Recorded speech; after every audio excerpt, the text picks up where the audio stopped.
Cosplaying is cool. I've got friends who cosplay and they have other friends who cosplay, and I think they're all really cool. So it's especially cool to see people within wrestling, which I also think is a bit cool, like to cosplay too with their entrances and attire. It's always fun to sit up from your sofa like that Leo DiCaprio meme and shout, "I understood that reference." There are some who do it to psych out their opponents, like Seth Rollins cosplaying as Rey Mysterio for their feud Dusty Rhodes recently for his Hell in a Cell match against Cody, and as himself from 5 years ago for his Rumble match against Roman Reigns. But these are pure cosplaying references, and look, I'm bound to miss loads of them, so please hit me up in the comments or on Twitter and tell me which ones I didn't include on this list, because I want to see them all. I am WrestleTalk's resident dweeb geek Luco, hailing from partsFUNknown, and this is the 10 best cosplaying entrances ever. And why not cosplay as someone who wants to hit the subscribe button and watch other PFK list videos? You'll be the talk of the town.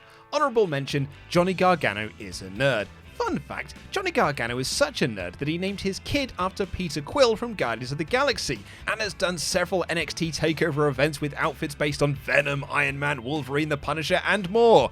Nerd! Makes me want to be like Ogre from Revenge of the Nerds and shout, "Nerds!" I would never go to an event like, oh, I don't know, a screening of Ghostbusters for the 30th anniversary wearing a homemade Ghostbusters outfit with the real Ghostbusters Proton Pack I had when I was a kid. Nope, not me! I'm the cool one in the office. Number 10, Charlotte Flair as Agatha Harkness. Many of the stars listed here are habitual cosplayers, and surprisingly, Charlotte Flair's become one of them. In particular, 2021 was the year of cosplays for the Queen, as she dressed as Maleficent at Hell in a Cell, Thanos at SummerSlam, Venom at Extreme Rules, and Cruella de Vil at Backlash. And really, the Cruella one would have placed on this list had it not been for her Agatha Harkness-inspired outfit at Survivor Series. She's been messing up everything and pulling every evil string, and it was wonderfully poetic because she was facing off against Becky Lynch, who was cosplaying as the Scarlet Witch. I love these two dorks! WandaVision had been a massively popular show on Disney Plus that year, and these two forever rivals facing off with these outfits was just fabulous for us comic book fans.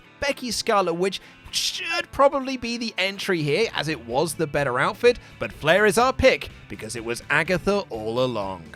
Number 9, The Elite as Street Fighter. Remember when Fighter Fest was a parody of Fyre Fest, which found new life following the Netflix documentary about that guy who would do anything for some water? It's just some random episode of Dynamite these days with none of the video game or music festival connotations. The first one back in 2019, before AEW was even on television, was in conjunction with CEO, the Community Event Orlando, an annual video game event with strong ties to the fighting game community. It's also run by Alex Jabali, hence why he had a hardcore match with Michael Nakazawa on that show. Bloody hell, AEW really was weird in its first year. But the main event of the show, technically because Jon Moxley versus Joey Janela was unsanctioned and therefore not an official match, pushing my glasses up my nose, was the Lucha Bros and Laredo Kid taking on the Elite, who used their fighting game connections to come out as Ryu, Ken, and Akuma from Street Fighter. And it was way better than when Kenny dressed as the Terminator that one time, because no one has ever done a good Terminator entrance. Please stop trying. The Street Fighter AEW crossover continues to this day, with AEW regularly releasing very expensive t-shirts of their wrestlers facing characters from Capcom's premier fighting series. Look, when they do AEW versus Darkstalkers or Power Stone, then I'll be listening. Make a sequel to Power Stone, you cowards! Number 8, Jade Cargill as Jade. It's wild to think that Jade Cargill is still relatively new to the wrestling scene, as she feels like she's been around for ages, due to the fact that she's just a bloody natural at feeling like a star. Her match at AEW Revolution against Ty Conti might have been a foregone conclusion, but her entrance sure came out of nowhere. Coming down to the ring, accompanied musically by Christone Kingfish Ingram, Cargill took her Jade name to heart by cosplaying brilliantly as Jade from Mortal Kombat. If you didn't think Cargill could look any more like a star, just look at her here. And while we're looking at things, here's Alex Queen of the Rings reaction. Oh my god, the Mortal Kombat, are you kidding me? It just got really hot in here. Number 7, Ronda Rousey as Sonya Blade. Sticking with Mortal Kombat, but going across to WWE, and Ronda Rousey came out at Elimination Chamber 2019 for her match against Ruby Riott as Sonya Blade from Mortal Kombat, specifically Mortal Kombat 11, which at that point was just around the corner from being released. While this is cool in its own right, Sonya Blade has been a staple of the Mortal Kombat franchise since the very first installment back in the early 90s, this was a little bit cooler because Ronda Rousey was literally the voice of Sonya Blade in Mortal Kombat 11. Not that fans in the series particularly liked her performance, still it was a cool moment for us wrestling fans and a nice bit of promotion for the game.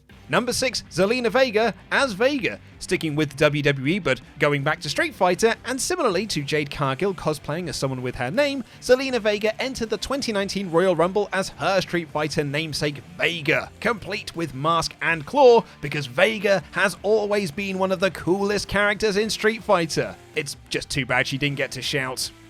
My beautiful face is ruined! Vega, Zelina that is, has a history of awesome cosplays on her Instagram and OnlyFans, like Starlight from The Boys, Poison Ivy and Harley Quinn from Batman, Vampirella, Team Rocket with Andrade, and, hilariously given this list, Jade from Mortal Kombat, posing here with Kofi Kingston as Shang Tsung, Xavier Woods as Shao Kahn, and Ronda Rousey as, Sonya Blade. Look, this list is just all coming together. If only we had New Day as the next entry on this list. Number 5, The New Day as Dragon Ball Z. Or Z because I'm British. The New Day should really go down in WWE history as one of the greatest factions of all time, not the least of which because they've been together for nearly 10 years with zero signs of ever breaking up, and have created 2 WWE champions, who admittedly deserved better, and many, many, many incredible matches and moments. Their entrance at WrestleMania 32, where they took on the League of Nations, who will go down in wrestling history as a group that did happen, saw the New Day come out of a Texas-sized box of bootios, and if that wasn't enough, showed off in full Dragon Ball Z cosplay, complete with Xavier Woods going Super Saiyan. The New Day also have a slew of superb cosplay gear, like Power Rangers, Gears of War at Survivor Series 2020 because they were playable characters in Gears of War 5, Final Fantasy 14 at WrestleMania 33, and Woods, that one time, sported Rubio's hair from Spielberg's Hook, a movie that people remember being good but is actually quite pants. Nostalgia is a hell of a drug. Number 4, Prince Devitt as Venom. There are some of us here who are old enough to remember that Finn Balor wearing face paint wasn't some demon persona and was just something cool that he did. Even in NXT, he used his face paint to replicate Jack the Ripper at TakeOver London and the Texas Chainsaw Massacre at TakeOver Dallas, but on the independent scene as Prince Devitt, he did more overt cosplaying like Carnage, the Joker, Bane, and even Spider-Man 2099. His most famous, arguably, is probably his Venom face paint from Insane Championship Wrestling back in 2014, where not only did he have the eyes that were in beautiful display when he closed his own, but also the fantastic detail on his hanging tongue and teeth. It's a truly spectacular visual, and one of the things that really caught eyes on Devitt before he headed to WWE to become some random demon character that falls on his ass in a match with Roman Reigns because I think God got involved. Number 3, Thunder Rosa as The Bride. Thunder Rosa came out for her no DQ match against Mercedes Martinez on AEW Dynamite full of piss and vinegar, and importantly for this list, an awesome outfit inspired by the bride from Quentin Tarantino's Kill Bill, itself inspired by Bruce Lee in Game of Thrones.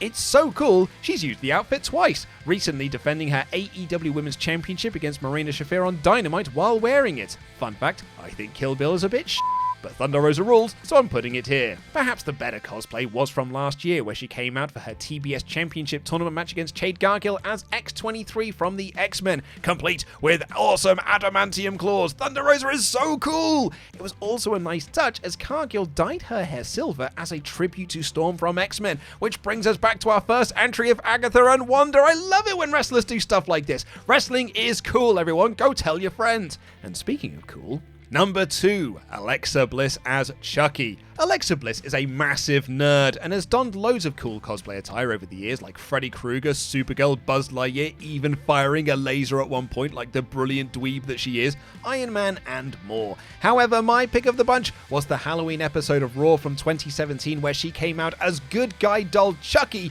from the Child's Play franchise. Look, I'm picking this one for 2 reasons. Number 1, Alexa Bliss is awesome and thinks a Goofy movie is the best Disney movie, which is 100% a correct opinion. And B, I think Child's Play might be my favorite horror franchise. Like, even though I have a Friday the 13th tattoo, I am picking Chucky here. Please don't tell Jason. And now that Bliss is done with her knockoff Fiend nonsense and has gone back to being regular old Alexa, I'd like to see her do some more of this awesome cosplay outfit stuff because she's so good at it. And number 1, The Elite as the Ghostbusters. Look, it was always going to be this, wasn't it? I once dressed as a Ghostbuster for a screening of the movie for its 30th anniversary, and it's my favorite movie of all time! The Elite took on the Dark Order themselves in a variety of cosplay, including Colt Cabana as Brandon Cutler and Stu Grayson as Kratos, in the main event of a Halloween-themed AEW Dynamite, with Kenny Omega, Adam Cole, Bebe, and the Young Bucks coming out in full Ghostbusters attire. Not just with the proton packs and all the works, but also a reworking of the Ghostbusters theme by Mickey Ruckus, which is simply delightful. This is all amazing to me because,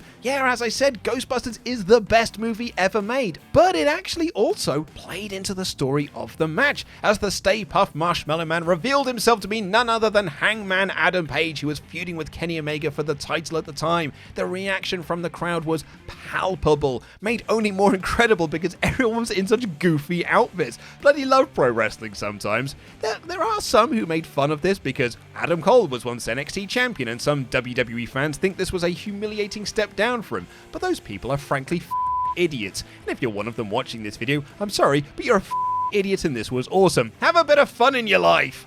And that's our list. Tell me in the comments which ones I missed, because I'm bound to have missed loads of them. I really enjoyed making this one, so please go ahead and watch more fun list videos here on PartsFUNknown by clicking the ones on screen right now. I've been Luke Owen, jam that jam.